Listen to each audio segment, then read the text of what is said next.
Assalamualaikum warahmatullahi wabarakatuh. Di sini saya akan menjelaskan materi tentang sistem informasi.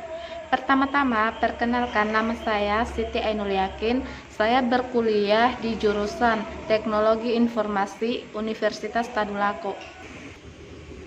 Ya, pertama saya akan menjelaskan konsep sistem informasi. Ya, sistem adalah sekumpulan elemen yang saling terkait atau terpadu untuk mencapai suatu tujuan tertentu. Adapun beberapa konsep elemen sistem yaitu tujuan, proses, masukan, dan keluaran. Ya, adapun informasi dikenal sebagai aset karena siapa yang mempunyai informasi akan menjadi pemenang. Informasi menjadi aset dalam perusahaan 4M dan 1I, yaitu mesin, material, modal, manusia, dan 1I-nya informasi. Di sini sistem itu berinteraksi dengan lingkungan dan memiliki batasan sistem. Dalam sistem informasi itu terdapat mekanisme pengendalian dan umpan balik.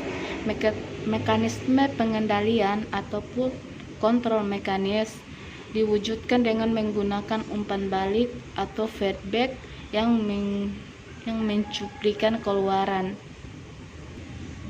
Adapun tujuan umpan balik yaitu untuk mengatur agar sistem berjalan sesuai dengan tujuan.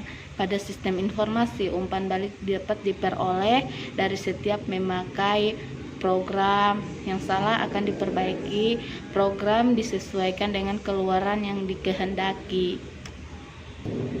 Ya, menurut Martin 2002, antarmuka subsistem dalam sistem informasi yaitu penapisan, yakni membuang dorau data atau yang tak berguna, pengkodean atau pengkodean, pendeteksian, penyanggatan, pengamanan, pengistiarahan, yakni meringkas sejumlah masukan ke dalam bentuk agregatik atau ringkasan.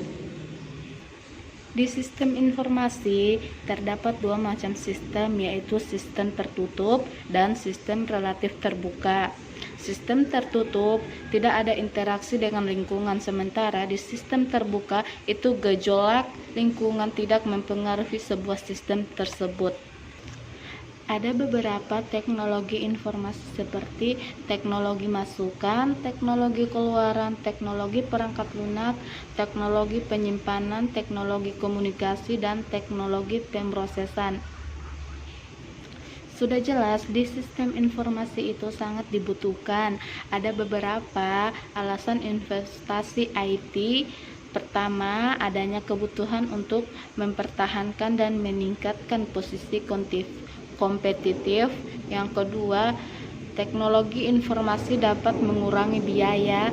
Yang ketiga, teknologi informasi dapat meningkatkan fleksibilitas dan tangkapan. Contoh, dalam suatu bank yang berlomba-lomba memperluas jaringan ATM untuk meningkatkan layanan kepada nasabah, mengingat persaingan antar bank yang sangat ketat dan amat banyak.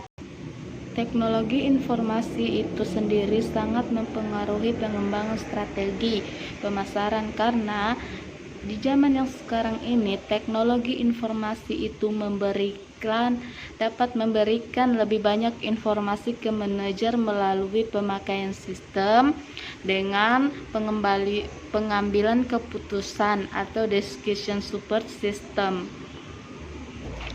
Ada juga beberapa pengaruh teknologi informasi dalam proses bisnis. Seperti aturan lamanya itu, manajer membuat semua keputusan hanya para pakar yang dapat melaksanakan pekerjaan kompleks, dan informasi hanya dapat muncul dalam suatu tempat pada suatu tempat.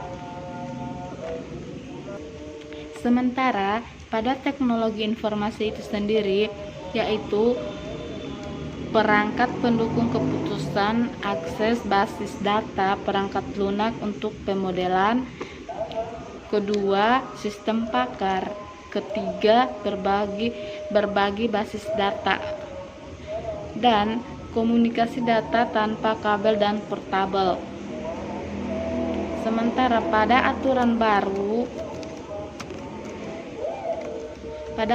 baru itu terdapat pembuatan keputusan adalah sebagai pekerja dan setiap orang. Kedua, orang awam dapat melakukan pekerjaan seorang pakar. Yang ketiga, informasi dapat muncul di banyak tempat secara serentak ketika wilayah diperlukan. Yang kelima, petugas lapangan dapat mengirim dan menerima informasi kapan saja diperlukan. Nah, itulah beberapa pengaruh teknologi informasi dalam proses berbisnis. Namun, selain pengaruh teknologi informasi, adapun kecenderungan teknologi informasi terhadap sistem informasi. Kecenderungan pertama yaitu peningkatan kecepatan dan kapasitas komponen-komponen elektronik yang belum tersedia. Yang kedua, ketersediaan informasi dalam bentuk digital yang semakin banyak. Yang ketiga, portabilitas peralatan-peralatan elektronik semakin meningkat. Yang keempat, konektivitas meningkat. Yang kelima, kemudahan pemakaian meningkat. Yang keenam, ketidakmampuan mengotomasikan logika masih berlanjut. Di sistem informasi itu sendiri terdapat beberapa komponen, yaitu perangkat keras, perangkat lunak, prosedur, jaringan dan komunikasi, basis data, dan orang. Itu sangat diperlukan dalam sistem informasi. Adapun yang dapat menggunakan sistem informasi dapat disebut personil. Personil itu terdapat dua macam, yaitu pemakai akhir dan spesialis TI. Pemakai akhir, di sini pemakai akhir disebut juga dengan pemakai atau klien, adalah orang yang dapat memakai sistem informasi tersebut yang dihasilkan oleh sistem informasi. Dalam organisasi, pemakai internal dapat diklasifikasikan menjadi staf, manajer, manajer tingkat menengah, manajer tingkat atas, dan pekerja berpengetahuan.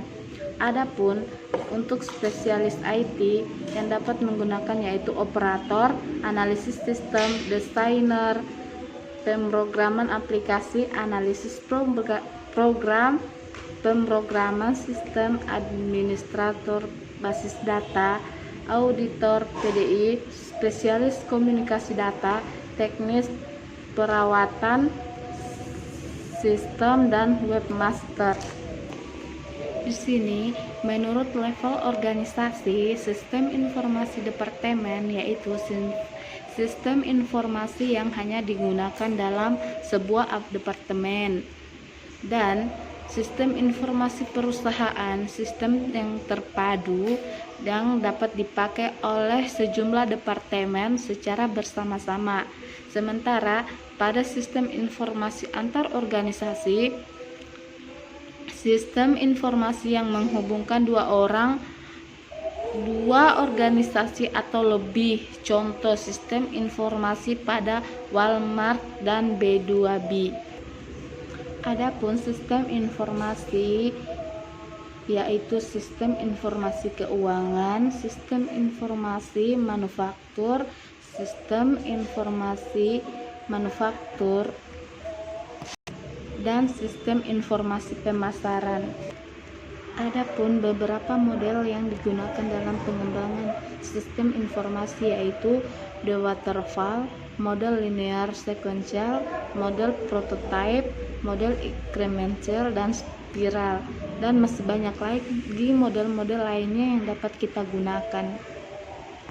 Dalam sistem informasi itu terdapat sistem otomasi informasi yaitu Excel, Outlook, Project Point, Publisher, OneNote, Word, Access, dan lain, yaitu beberapa bawaan dalam sebuah komputer. Adapun beberapa sistem dalam sistem informasi seperti sistem pendukung keputusan, sistem informasi kelompok, sistem pendukung kelompok, sistem informasi eksekutif, dan sistem pendukung cerdas. Ya, sekian yang dapat saya jelaskan di materi ini. Semoga bermanfaat buat teman-teman. Sekian, salam. Assalamualaikum warahmatullahi wabarakatuh.